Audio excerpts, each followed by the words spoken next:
My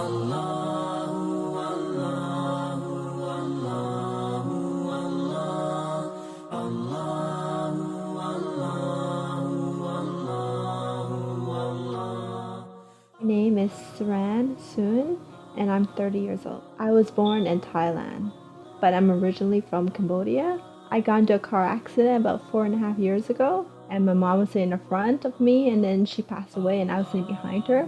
So everybody thought I was gonna die too, right? All the doctors and everything, but they still had hope because my heart was still beating, and I was still breathing. I was in the hospital for half a year after the accident, but I was in a coma for like 3, 4 months. So when I woke up from my coma, I forgot everything before the accident. Everybody, everything. I just had a feeling that I was not like my family because they're Buddhists. So, and my Muslim friends, they came to visit me when I was in the hospital. And then sometimes like that brings back some memories and everything like that, like how I used to go out with them and everything like that. So we used to do stuff together, and um, I just felt it in my body that Islam changed my life, and it did.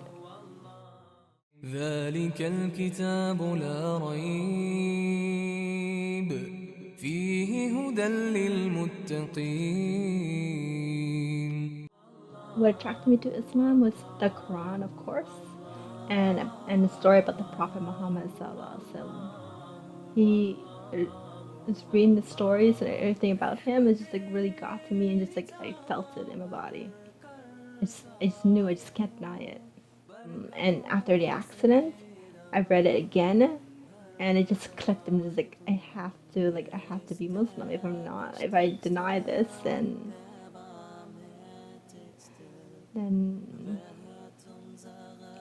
I'll be like everybody else, which my family, which everybody else, I don't want that. So I wanted to become Muslim and be like, this is the truth, and I cannot deny it. I wrote it in my calendar and saying like a brand new day. And that day was like I reverted to Islam, and I'm so happy about that. Like I saw it, like okay, it made sense to me. Like everybody told me stories and everything like that, and it just makes sense to me when I saw it. Because of the car accident, my memory is gone, so I have to learn everything again. Learning how to walk, how to talk, my English, my multiplication table, like everything, cooking. I don't know how to do anything, so I learn everything again, like laundry. With Islam, like I was trying to learn everything again. The first step I took was to try to pray. That's the main focus, like to pray and everything like that. But the thing is, like my memory's gone, so I'm worried about that. Like how would I do that? I don't know Arabic. I don't know how to read. I don't know how to pronounce, how to say things properly. So I was learning that, and then like it's good that we pray 5 times a day, right? So my memory will come back. I know, like I have the papers around me, but like words and what to say when you pray. Right now, like I go to a masjid, which is around my area, and the people are there very nice. They're helping me out a lot with everything, like with cooking, and learning how to cook, and like learning Arabic, and like learning tajweed, like how to read it precisely. And also, like, I want to be able to read the Quran correctly. Memories come back of like of me and my friends that go to the Maghrib classes together. Hard for me because like I'm not gonna remember anything, right? I remember the stuff that I wrote down. So unless I study it, like I have to force myself to study everything. My family wanted me to back to normal, which is like back to my old self before the accident. Because before the accident, I did not tell them I was Muslim, so none of my family don't know. Only my brother, and my sister. So it's really hard for them to accept me the way I am. Like 'cause I can't do a lot of things, can't do anything, right? And now Islam, they feel like it's taking over my body, like like I'm so strong in the religion that like I'm put like everything else is second. Then they feel like no, everything else comes before. It should be first. your recovery, everything should be first, and then, you know, getting better, getting back to normal, getting your friends back, and everything like that,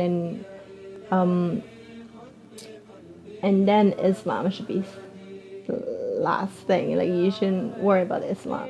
But I was thinking, like, do I really want to be back to the way I was? Maybe God has something planned out for me, something better. Right now, like they want to start their own life. Like it's been like 4.5 years now, so like for a couple of years, like they had to be there for me and everything. That had to give me moral support, mental support, everything, emotional support. But now, like they want to start their own life. My brother, my sister, my dad, like they deserve to start their own life, and I deserve to start my own life. I would meet people that are still recovering after the accident. They had worse accident than me, less accidents, and like it depends. And they're still like they get depressed and they don't know what to do. Like they feel like nobody's there for them and everything like that. Which is true. Like I felt that too. Nobody's there for me, anything like that. But like I have God, like I have Allah. So I have a prayer.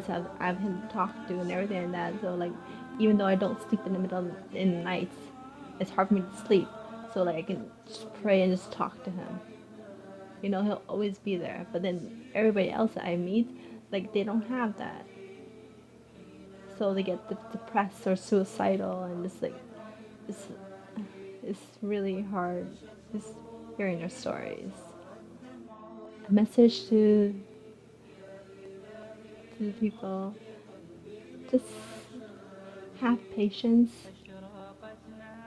and just keep going. Have patience and just be happy and just remember you always have Allah. Everything you have Him to always thank Him for everything, and no matter what, He's always there for you. Through ups and downs, He's always there. So always have faith, happy man, and have patience most of all. وانتشت روحي وصار الدمع يجري يا إلهي خذ بقلبي للرشاد